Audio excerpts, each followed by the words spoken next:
नमस्कार, जय श्री राम, हर हर महादेव। देखिए, बाप अगर सख्त होता है और कानून के मुताबिक चलता है तो बेटे जितना भी नालायक हो जाए, बेटे जितने भी लफंगा हो जाए, उसको भी लाइन में आना पड़ता है। और यही चीज़ हो रहा है बंगाल में। बंगाल में जो परिवर्तन हुआ वो बस 24 दिन हुआ है। 4 मई के बाद बंगाल बदल गया और उसके बाद शुभेंदु अधिकारी जी जब ओथ लिया उसके बाद 20 दिन भी नहीं हुआ है। और उसके उसके बावजूद भी वेस्ट बंगाल का जो माहौल है पूरा के पूरा चेंज हो गया। आज ईद था, यहाँ का जो मुस्लिम समाज है वहाँ का बहुत बड़ा प्रोग्राम था। लेकिन बिलीव मी, ये लास्ट जो 34 साल जहाँ पर वामपंथियों का गवर्नमेंट हुआ करते थे और उसके बाद जो 15 साल जब तृणमूल था यहाँ पर, तब ये ईद का दिन यहाँ पर जो हिंदू है उनके लिए मानसिक उत्पीड़न का कारण बन जाता है ये वाला दिन। क्योंकि हम लोग बिलीव करते हैं कि हमारा जो धर्म है उसके ऊपर हमारा तो आस्था रहेगा, लेकिन दूसरों को ठेस नहीं पहुंचना चाहिए। लेकिन ये जो ईद सेलिब्रेशन हुआ करते थे, अपने वोट बैंकों के लिए ममता बनर्जी या वामपंथियों ने यहाँ पर ऐसे माहौल बना दिया था जहाँ पर हिंदू को मेंटली टॉर्चर करना बहुत ज़रूरी थे। क्यों मैं ऐसे बात कर रहा हूँ, इसके लिए आपको इतिहास का पन्ना उल्टा के मैं थोड़ा पीछे लेके जाऊंगा, ज़्यादा नहीं, जस्ट 1 साल। लास्ट ईयर जब ईद हुआ था वो था 7th ऑफ जून। उसके बाद 8th ऑफ जून मैंने एक वीडियो बनाया था, बंगाली में ही था क्योंकि तब तो मैं हिंदी में आया नहीं था। तो वहाँ पर ऑलमोस्ट 6 लाख का व्यूज़ आया था। उस वीडियो का टॉपिक था दुआरे रूह अफ़ज़ा, मतलब आपके डोर स्टेप में ही रूह अफ़ज़ा आ गया। क्या है ये रूह अफ़ज़ा, आप खुद देख सकते हैं। मैं वो फुटेज थोड़ा आपको दिखाऊंगा। ईद के बस नेक्स्ट दिन ही कैसे कलकत्ता का हाल बन गया था। देखिए, ये मेरा एक्सक्लूसिव फुटेज, आप देख लीजिए कैसे था कलकत्ता का सिचुएशन 1 साल पहले। পুরো রক্ত মিশানো জল, একটি হিন্দু বাড়ি বাড়ি রক্ত মিশানো জল পাঠাচ্ছে নাকি ইচ্ছে করে? কলকাতা শহরে কোনো হিন্দু বসবাস করতে পারবে? এরকম ভাবে পুরো রক্ত মিশানো জল বেরোচ্ছে টাইম কল থেকে, সবার জলের ট্যাঙ্কিতে।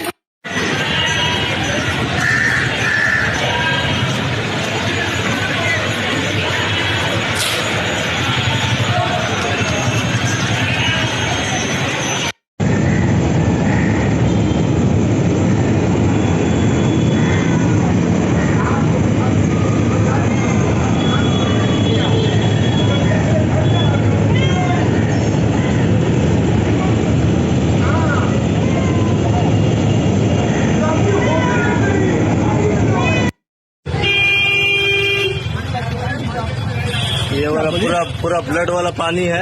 वही बात तो बोली। और हर तरफ मतलब गंदा स्मेल आ रहा है। ये दिन है आज दिन, और संदल स्ट्रीट में इस तरह का इस तरह 1 by 1 संदल स्ट्रीट में खड़े हैं और पूरा आगे तक देख पा रहे हैं। आगे तक गंदा पानी और बदबू भी इसमें, लोग पड़ के आ रहे हैं, हो रहा है सब पानी गोबर गंदी चीज सब इसमें ही है और इसी में लोग चल भी रहे हैं। देखिए ये हालत है ये वार्ड का, 62 वार्ड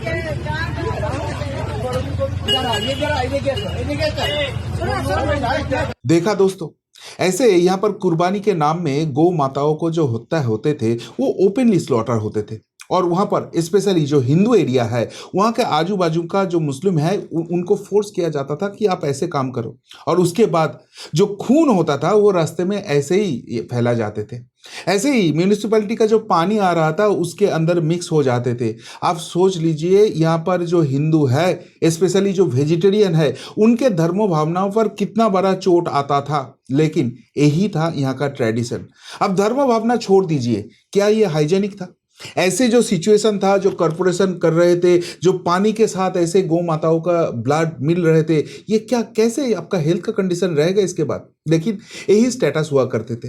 लेकिन अभी बोला ना, यहाँ पर भाजपा गवर्नमेंट आ गया, राष्ट्रवादी गवर्नमेंट आ गया, तो वो आने के बाद यहाँ का जो सिचुएशन है वो धीरे धीरे चेंज हो रहा है। और आज का जो बदलाव दिखाई दिया वो देख के सब लोग चौंक गया। सब लोग यही बोल रहा है कि हाँ भाई, धर्म अपने अपने हो सकता है लेकिन सिचुएशन, लॉ एंड ऑर्डर ऐसे ही होना चाहिए। मैं कुछ क्लिप आपको एक एक करके दिखाऊंगा तो आपको समझ में आएंगे कि कैसे बंगाल चेंज हो रहा है और फाइनली जो सोनार पश्चिम बंग का सपने हम देख रहे हैं उसके तरफ बढ़ रहे हैं, वो भी माननीय मुख्यमंत्री शुभेंदु अधिकारी जी के नेतृत्व में।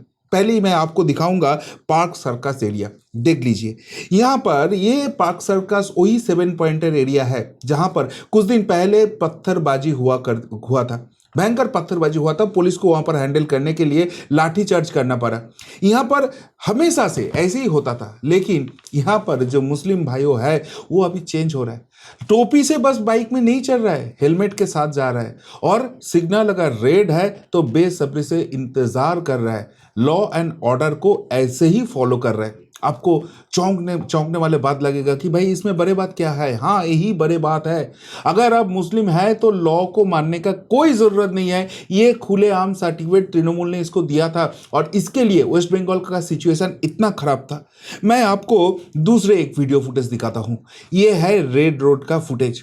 यहाँ पर आप देख सकते हो कैसे स्मूथली ऑपरेट हो रहा है, कैसे स्मूथली कार यहाँ से जा रहा है। यहाँ पर चौंकने वाला बात क्या है, ये जो ईद का नमाज होते थे, ये जो रेड रोड एरिया है ये स्पेशली आर्मी के अंडर आते हैं, तो आर्मी से परमिशन लेना पड़ते थे, और जो मुस्लिम भाई लोग हैं यहाँ पर आके ही नमाज अदा करते थे। तो लास्ट बार जब हुआ था, आर्मी ने बोल दिया था कि भाई यहाँ पर नहीं कर सकते हो आप, क्योंकि ट्रैफिक का प्रॉब्लम होता है। वीकडेज में अगर ऐसे आप करोगे तो बहुत दिक्कत आएंगे। लेकिन खुद ममता बनर्जी वहां पर आर्मी से बात करके उसको नमाज अदा करने के लिए बोल दिया। और वहां पर जब हनुमान जयंती आया, जो संडे का दिन था, जब आर्मी ने परमिशन दे दिया कि हाँ भाई चलो संडे का दिन तो इतना ट्रैफिक नहीं रहेंगे, फिर भी ममता बनर्जी वहां पर ट्रैफिक का इशू दिखा के उनको हनुमान जयंती पालन करने नहीं दिया था। ऐसे ही था सिचुएशन। अब चौंक रहे हो ना कि क्या क्या फर्क आ रहा है। मैं लास्ट ईयर रेड रोड का सिचुएशन ईद के दिन क्या था आपको दिखाऊंगा। ऐसे ट्रैफिक का सिचुएशन होना चाहिए। आप देख सकते हो ऐसे ही रास्ते में बैठ के ये नमाज अदा हो रहा था, और वहां पर तब स्टेज में थी ममता बनर्जी। हमेशा से ऐसे ही स्टेज में आते थे, और ये जो मुस्लिम लोग हैं उनको ऐसे भड़कते थे। मैं आपको और एक दूसरे फुटेज दिखाता हूं जो आ रहा है राजा बाजार से। राजा बाजार जो है कोलकाता का सबसे बड़ा मुस्लिम बहुल इलाका है। ये जो मेटिया बुरुज है, ये जो पार्क सर्कस है, उससे भी ज़्यादा लोग यहाँ पर रहते हैं, और सारे गरीब मुसलमान हैं। लेकिन ईद के 2-3 दिन पहले से लेकर 2-3 दिन बाद तक यहाँ पे कोई इंसान नहीं जा सकता है, वो हिंदू हो कोई भी हो नहीं जा सकता है, क्योंकि यहाँ पर जो गौ माता है ना उसका लाइन लग जाते थे, उसका हाट लग जाते थे, और वहाँ से खरीद के लेके लोग जाके उसका कुर्बानी करते थे।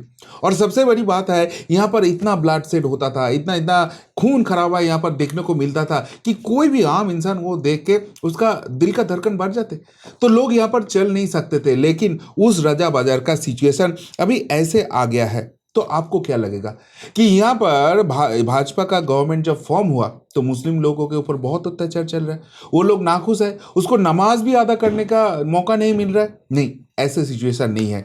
नमाज अदा करने का उसको पूरा इंतजाम किया गया। कहाँ पर किया गया? ब्रिगेड पैरेड ग्राउंड में। कौन है, कहाँ है ये ब्रिगेड पैरेड ग्राउंड? ये कोलकाता में ही है। ये भी आर्मी के अंदर आते हैं, और जितना भी कि बड़ा पॉलिटिकल यहाँ पर मीटिंग वगैरह होता है ये ब्रिगेड पैरेड ग्राउंड में ही होता है। जो शुभेंदु अधिकारी जी ने जब ओथ लिया था ये ब्रिगेड पैरेड ग्राउंड में ही हुआ था। कोई भी बड़ा पॉलिटिकल पार्टी का मेगा शो करना है तो यहाँ पर ही होता है, और यहाँ पर गीता पाठ भी हुआ था। तो उस जगह पे ही यहाँ पर गवर्नमेंट ने इंतजाम कर दिया कि भाई आपको नमाज अदा करना है, उसके लिए आपको जमीन चाहिए, हम लोग उसको दे रहे हैं, आप उसको अच्छे से इस्तेमाल करो, लेकिन रोड ब्लॉक करके नहीं करना चाहिए। और आपको क्या लग रहा है इसमें बहुत गुस्सा आ रहा है मुस्लिम लोगों को? नहीं, वो भी अभी सोचने पे मजबूर हो गया कि हमको राष्ट्रवादी भावनाएं से ही चलना पड़ेगा, नेशन फर्स्ट। और इसलिए ईद के नमाज हो रहा है और वहां पर ऐसे देखिए तिरंगा लहराया जा रहा है। तो यही तो चेंजेस है, यही तो चेंजेस देखने चाहते थे। यहाँ पर कवि नजरुल इस्लाम थे, तो बहुत बड़ा कवि है, उनका एक कविता है जहाँ पर बोलते हैं हम एक ही वृंते दुटी कुसुम हिंदू मुसलमान, मतलब 2 ब्रांचेस है, उसमें दो फ्लावर है, और एक है हिंदू तो एक है मुस्लिम। ऐसे ही रहना चाहिए। अगर कोई राष्ट्रवादी भावना से कोई मुस्लिम यहाँ पर चलते हैं, लॉ को मान के चलता है, तो किसके साथ क्या प्रॉब्लम है? प्रॉब्लम वहां पर था जहां पर रोहिंग्या और बांग्लादेशी जो टीएमसी का वोट बैंक बन के यहां पर घुसा था, और जिसको खुले छूट दिया था आप हिंदुओं के ऊपर अत्याचार करो, दूसरे धर्म के ऊपर चोट पहुंचाओ, और लॉ एंड ऑर्डर मेंटेन करने का कोई जरूरत नहीं है, उसको आप तोड़ो, यही आपका मुस्लिम होने का फायदा है, और इसलिए आप टीएमसी को वोट दो। नहीं, वो सिचुएशन पूरा चेंज हो गया, सच में चेंज हो गया। क्या बोल रहे हैं मुस्लिम? अगर रेड रोड में इतने दिन का उनका नमाज बंद किया जाता है और ब्रिगेड में उसको नमाज पढ़ने के लिए मजबूर किया जाता है, गवर्नमेंट ऑर्डर ऐसे होता है, तो उसके बाद वो तो बहुत नाखुश होना चाहिए। लेकिन मुस्लिम समाज क्या बोल रहा है, अब खुद सुन लीजिए। রোডে নামাজ হওয়া মানে রাস্তা ব্লক করা একটা বিষয় তো থাকেই। যে কোনো জায়গায় রাস্তা ব্লক করে নামাজ হওয়াটা, নামাজ মানে তো শান্তির বার্তা দেওয়া, সেখানে কারো অসুবিধা সৃষ্টি করা এটা খুব ভালো কথা নয়। সেই দিক থেকে এখানে হয়েছে খুবই ভালো কথা। আরও একটা জিনিস আপনারাই লক্ষ্য করবেন, কিছুদিন আগে এখানে বিভিন্ন রাজনৈতিক দল তাদের সমাবেশ করে রেগুলার হয়, যেটা সাধারণভাবে। এছাড়াও এখানে গীতা পাঠও হয়েছে। সেই জায়গায় যদি সরকার এরকম মনে করে থাকে তাহলে তো আমার তো মনে হয় না এটা খুব ভুল কিছু। এটা বেশ ভালো একটা বিষয়। ধর্ম বর্ণ নির্বিশেষে, সমস্ত কাজকর্ম নির্বিশেষে একটা ফাঁকা মাঠে সমাবেশ করা হলো। तो इसके मतलब जो मुस्लिम समाज है वो इस डिसीजन से अल्टीमेटली खुश है कि नहीं है अंदर वो तो पता नहीं, लेकिन बाहर तो वही दिखा रहा है। वो लोग बोल रहे हैं कि ऐसे ही होना चाहिए, क्यों रोड ब्लॉक करके ऐसे नमाज अदा करना पड़ेगा। और सबसे बड़ी बात है, मुस्लिम समाज ये भी मैसेज दे रहा है कि चलो यहाँ पर तो गीता पाठ का भी प्रोग्राम हुआ था, तो अगर ये गवर्नमेंट बस हिंदुओं के लिए होता था तो यहाँ पर हमको नमाज अदा करने तो ये लोग नहीं देते थे। तो इसके मतलब जो बात भाजपा बोलते हैं, सबका साथ, सबका विकास, सबका विश्वास, वही पथ में ये चल रहा है और ऐसे ही होना चाहिए था। लेकिन अब सवाल पैदा होता है कि जो मुस्लिम इतने अच्छे से इस सिचुएशन को रीड कर रहा है, गवर्नमेंट के साथ कोऑपरेट कर रहा है, लॉ एंड ऑर्डर मेंटेन कर रहा है, वो मुस्लिम 1 साल पहले क्या हुआ था उन लोगों के साथ कि वो लोग ये सब मानने की तैयारी नहीं था। इसके कारण था ये वीडियो फुटेज आपको देखना पड़ेगा। जानबूझ के एक गंदा धर्म जो इसने बनाया, जो एक जुमला पार्टी ने बनाया, वो धर्म को हम नहीं मानता है। আমরা আছি বলে না আপনারা সবাই ভালো আছেন, আর যদি আমরা না থাকি কোনোদিন সেরকম আসে 1 সেকেন্ড লাগবে। একটা কমিউনিটি যখন জোট বাঁধে না, ঘিরে ফেললে 1 সেকেন্ডে দেবে একদম 12টা বাজিয়ে। मतलब आपको समझ में आ गया ममता बनर्जी अपने वोट बैंक के लिए ये मुस्लिम समाज को कैसे उकसाते थे। वो क्लियरली बोल रहे हैं कि ये जो हिंदू धर्म है ये भारतीय जनता पार्टी ने क्रिएट किया है, जुमला पार्टी ने क्रिएट किया है और उसको नहीं मानता हूं, ये गंदा धर्म है। और उसके बाद थ्रेट करती है कि अगर हम लोग है तो यहाँ पर हिंदू जिंदा है, अगर नहीं रहेंगे तो 1 सेकंड में, एक इशारे में ये मुस्लिम कम्युनिटी को बोलेंगे और वो हिंदू को खत्म कर देंगे। देखिए अपने वोट पॉलिटिक्स के लिए ममता बनर्जी कैसे हिंदू मुस्लिम का पॉलिटिक्स कर रहे थे। और सबसे बड़ी बात है यहाँ पर ममता बनर्जी अकेले नहीं, उनका जो दलाल है, उनके पार्टी का नेता हुआ करते थे। कौन है ये? फिराद हकीम है। कौन है ये? सिद्दीकुल्ला चौधरी है। कौन है ये? हुमायूं कबीर है। क्या क्या इनका बयान था। यहाँ पर फिराद हकीम बोलते हैं कि यहाँ पर जो मुस्लिम नहीं है वो अभागा है, मतलब वो बैड लक लेके पैदा हुआ है। मैं खुलेआम सबको दावत इस्लाम देता हूँ। फिराद हकीम बोलता है मैं सपने देखता हूं कि एक बार वेस्ट बंगाल का 50% से भी ज़्यादा पॉपुलेशन जो है वो उर्दू में बात करेंगे। अब सोच लीजिए, अब मुस्लिम हो सकता है लेकिन बंगाली में उर्दू में क्यों बात करेंगे। मतलब ये फिराद हकीम ने बोला था पाकिस्तानी जर्नलिस्ट को कि कोलकाता में मिनी पाकिस्तान है, उसके मतलब पाकिस्तान का जो कल्चर है वो वेस्ट बंगाल में चालू करने का मकसद था ये फिराद हकीम का। और ममता बनर्जी उसमें चुप है। सिद्दीकुल्ला चौधरी उनके मिनिस्टर है, वो बोलते हैं कि मुस्लिम लोगों को लेकर मैं जिला को टाइट करके आता हूं, उसके बाद कोलकाता को टाइट करूंगा। ये ममता बनर्जी से मेरा बात हो गया है। और उसके बाद मालदा मुर्शिदाबाद में उतना बड़ा कांड हो जाता है जहां पर हरगोविंद दास और चंदन दास, दो सीपीएम का कर्मी, बस वो हिंदू थे इसलिए उसका सर कटा गया था और वहां पर पुलिस नहीं पहुंचता है। सोच लीजिए ममता बनर्जी का रिजिम में क्या चल रहा था हिंदू के साथ।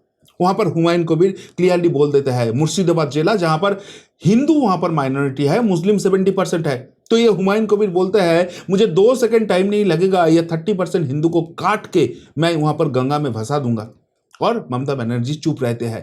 तो अगर गवर्नमेंट से, अगर सीएम से, अगर पुलिस मंत्री से अगर आपको इतना उकसाया जाएगा अपने वोट बैंक का पॉलिटिक्स के लिए, तो मुस्लिम जो है वो तो ऐसे काम करेंगे। लेकिन वो सिचुएशन अभी चेंज हो गया। माननीय मुख्यमंत्री शुभेंदु अधिकारी जी, आज आपने देख लिया कि पूरा इंतजाम कर दिया। ब्रिगेड परेड ग्राउंड में आप जाओ, वहां पर जाके आप नमाज अदा करो, पूरा पुलिस प्रोटेक्शन रहेगा, कोई आपको डिस्टर्ब नहीं करेगा, लेकिन कानून के अंदर रहना पड़ेगा। और शुभेंदु अधिकारी खुद कहां पर पहुंचेगा? शुभेंदु अधिकारी जी आज पहुंच गया इस्कॉन में। इस्कॉन जो मायापुर में है, जो विश्व का सबसे बड़ा मंदिर है, वहां पर पहुंचते हैं और वहां पर पहुंचने के बाद अपने जो धर्म की बात है, गौ माताओं का पूजा वो करते हैं। तो कोई सीएम अगर पूरा प्रोटेक्शन देके किसी कौम का जो उत्सव है वो करने के लिए, उनका जो धर्मीय प्रेयर है वो करने के इंतजाम कर देते हैं और उसके बाद अपने जो धर्म है वो निभाते हैं, तो वहां पर लॉ एंड ऑर्डर कैसे ब्रेक हो सकता है? वहां पर मैसेज तो क्रिस्टल क्लियर होगा और मैसेज अगर क्रिस्टल क्लियर होगा तो सब कुछ ऐसे ही रहेगा। देखिए यहां पर जो एक बात चल रहा है ना, जो कुर्बानी बंद कर दिया, नहीं, कुर्बानी बंद नहीं हुआ है। यहां पर गवर्नमेंट ने बोला कि 1950 से एक रूल जो माननीय कोर्ट ने हमको दिया है वो इतने दिन वेस्ट बंगाल में नहीं था। आपको अगर कुर्बानी देना है तो जो रजिस्टर्ड सर्टिफाइड स्लॉटर हाउस है वहां पर आप कर सकते हो, क्योंकि ये जो खून खराबा का बात है ये बहुत सारे लोगों का धड़कन बढ़ा देता है। आप पब्लिकली ऐसे नहीं कर सकते हो। दूसरी बात जो है, वहां पर जो कोर्ट का ही ऑर्डर है कि 14 साल के नीचे आप गौ माताओं का स्लॉटर नहीं कर सकते हो, क्योंकि वहां पर आप करोगे तो उनका जो ग्रोथ है, उनका जो मिल्क है, सब कुछ खत्म हो जाएगा। तो ये इस बहुत कुछ सोच समझ के ही कोर्ट ने ये ऑर्डर दिया था, इसलिए ये मेंटेन करना पड़ेगा। आपको अगर मीट खाना है तो खाओ ना, यहाँ पर चिकन है, यहाँ पर मटन है, आप करो। और ये जो बात है ये इतना सही तरीका से मैसेज दिया गया। यहाँ का जो सबसे बड़ा जो मस्जिद है या संप्रदाय है, एक तो नाखोदा मस्जिद है और दूसरा है फुरफुरा शरीफ। वहाँ का जो इमाम होता है वो लोग क्लियरली बात कर दिया, पीरजादा जो होता है वो क्लियरली मैसेज कर दिया कि गवर्नमेंट ने जो बात किया है वो कोर्ट के ऑर्डर से ही आ रहा है और हम इसके साथ सहमत है। आप गौ माताओं का हत्या बंद करो, क्योंकि गौ माता हिंदू लोग पूजते हैं। अगर आप ये हत्या करोगे तो उनके दिल में ठेस पहुंचेगा। तो आप जो यूनिटी का बात करते हो, हम एक साथ भाई भाई है, ऐसे जो भाईचारे का बात करते हो वो कहां से होगा? आपको भी तो ये समझना पड़ेगा। जहां पर नमाज अदा करने के लिए आपको पूरा ब्रिगेड पैरेड ग्राउंड दे दिया, जहां पर अब 12 से 15 लाख लोग इकट्ठा होकर ये काम कर सकते हो, अब क्यों रेड रोड को ब्लॉक करोगे? तो ये जो मैसेज है ये गवर्नमेंट की तरफ से बहुत क्लियर है।